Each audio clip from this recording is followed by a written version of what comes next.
ও সবরে জয়গুরু বন্দে পুরুষোত্তম। আগামীকালকে আজকে হইল 10 ফেব্রুয়ারি আর আগামীকালকে আমরা ডামছড়া সৎসঙ্গ মন্দির উদ্বোধন। আমি দেখাই আপনারা, এটা রাস্তা এখনো লাইট দেওয়া হয়েছে না। আমি এখন যাইলাম মন্দিরও গিয়া দেখি কিতা আপডেট কতক্ষণ কাজ হয়েছে।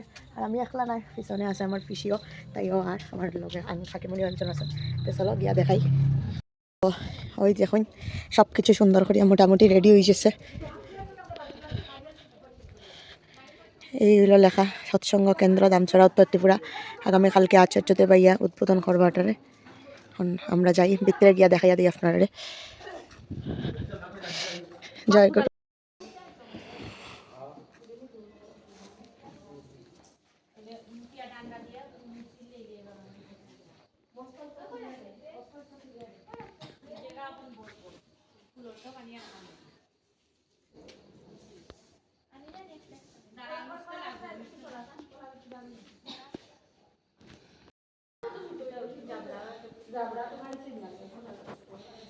তাই নইলে আমার মা, তাই এখন ঠাকুরের কাপড় উপর ইস্ত্রি করা দইয়া দিছিলা সকালে।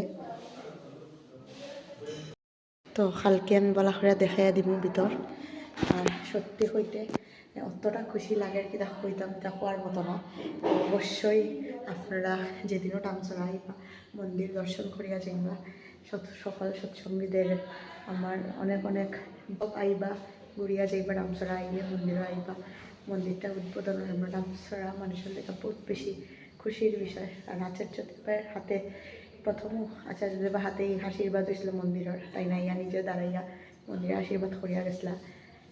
আজকে মন্দিরটা মানে এত সুন্দর, আগামীকালকে এটা উদ্বোধন হইতো। তো অবশ্যই একমাত্র দয়ালের আশীর্বাদ ছাড়া কিচ্ছু সম্ভব হইল না। এটা হইল গিয়া মন্দিরের মেইন জায়গা। তারপরে ওই দিকটা এই দিক থেকে উপর থেকে পুরো নিচ দেখা যায়, তারা সবাই কথাবার্তা কর। এটা হইলো মন্দিরের মেইন দরজা। আর এদিকে দুইটা আছে জায়গা, যেখানে একটা হইল বড়মা মন্দির আর একটা হইল বড়দার মন্দির। দুইটা কোটা আছে। আর ঠিক সোজাসুজি হইলো ঠাকুরের মন্দির। এখানে ফুল টুল দিয়া কোনো সাজানিও আর কালকের অনুষ্ঠানের লেগা। তো আশা করি কালকে তো বাকি নতুন একটা ব্লগে যাইব, তো আপনারা সবাই দেখবা। ততটুকু আজকের আপডেটটা দিয়া রাখলাম।